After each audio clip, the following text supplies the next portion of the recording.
All right, welcome back to Honey Roasted T-shirts, cubing on the Canal.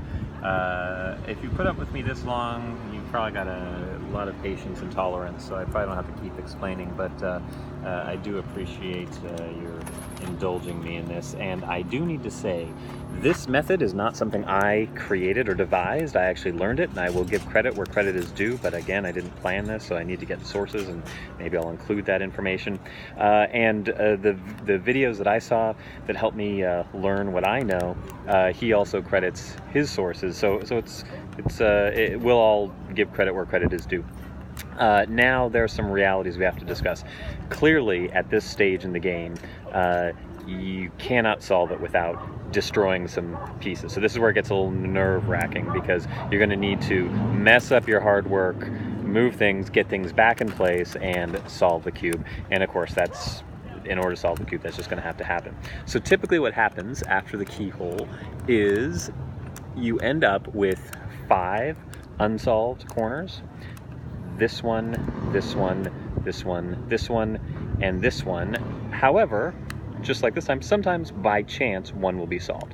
Could be this one, could be this one, could be a couple of them.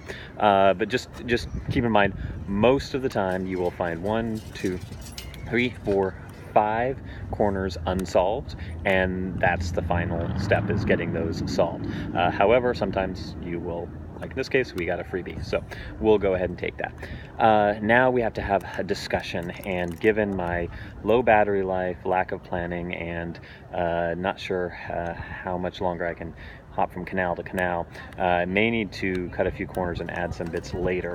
But the key thing here is, in order to solve things, it's good if you understand a couple of key concepts. One of conjugates and commutators. I will not explain them right now, even though conjugates and commutators on the canal, that's again the alliteration, we almost have to do it.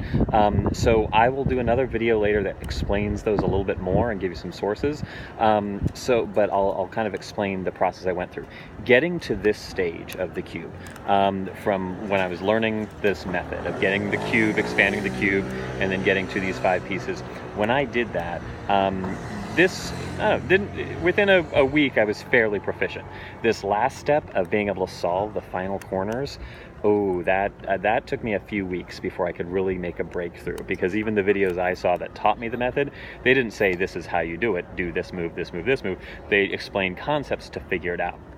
So it was a lot of work, a lot of effort. I understood the concepts, but it still took a while to actually solve it. And finally, I would even have to write down the steps I did so I would know how to undo them. And it became a lot of work. So I did figure out, I understand the concepts, which is my goal, is that if we're lost on a desert island with a cube 5 years from now, hadn't touched it, I would be able to solve it again without having to memorize the steps. However, it became so tedious that I ended up learning a series of moves that could do 2 key things. And so yes, that is a bit of memorizing a sequence.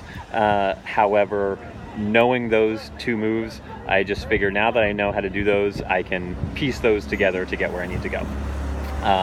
Okay, so that is what I will explain just a bit, because I've rambled on quite a bit, but the goal is solving these 5 pieces. Again, what you really need is a separate video on conjugates and commutators, which talk about some laws of the cube and how to move pieces or rotate pieces or swap them out.